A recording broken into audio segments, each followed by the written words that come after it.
গাজায় আর কোনো কিছুই অবশিষ্ট নেই। ধ্বংসযজ্ঞের মাঝে যতটুকু অবকাঠামো দৃশ্যমান সেগুলোও মাটিতে মিশিয়ে দিচ্ছে দখলদার ইসরায়েল। পুরো অঞ্চল মানবশূন্য করে নিজেদের স্বপ্নের বিলাসকেন্দ্র গড়ে তোলার পথে এগোচ্ছেন বেনিয়ামিন নেতানিয়াহু।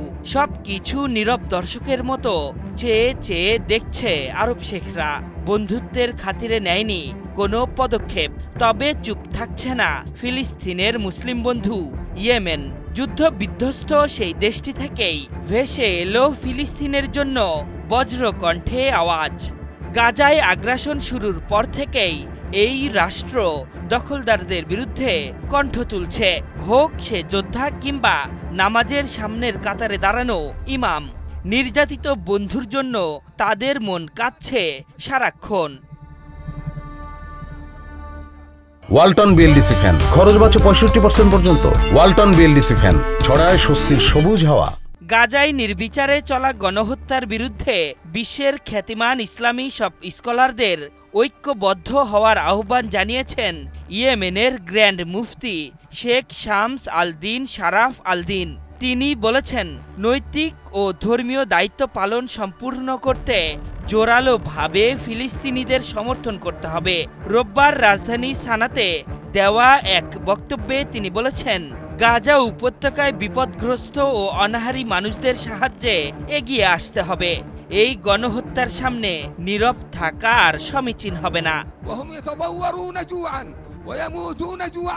ঘুমন্ত আরব রাষ্ট্রগুলোর সমালোচনা করে শারাফ আল দিন বলেছেন, যারা আল্লাহর নিকট জবাবদিহিতার চেয়ে পশ্চিমা চাপকে বেশি ভয় পায় তারা ভুল পথে আছে।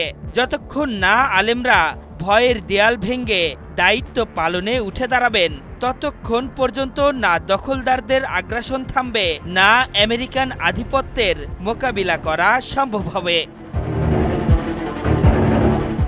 এদিকে গাজায় চলমান অমানবিকতার বিরুদ্ধে বজ্রকণ্ঠে আওয়াজ তুলেছেন ইয়েমেনের সশস্ত্র গোষ্ঠীর প্রধান আব্দুল মালিক বদর আল দিন আল হুতি। আরব ও মুসলিম বিশ্বকে তিরস্কার করে তিনি বলেছেন, গাজায় লাখ লাখ মানুষ চরম ক্ষুধা ও নিষ্ঠুর অবরোধের মধ্যে দিন কাটাচ্ছে।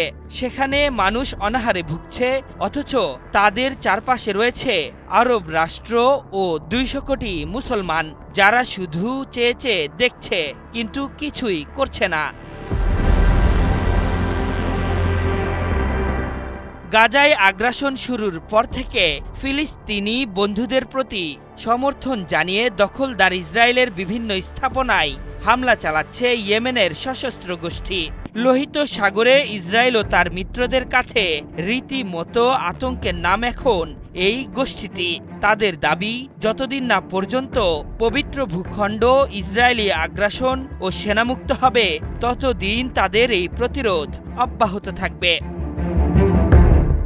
আশরাফুল ইসলাম, ৭১।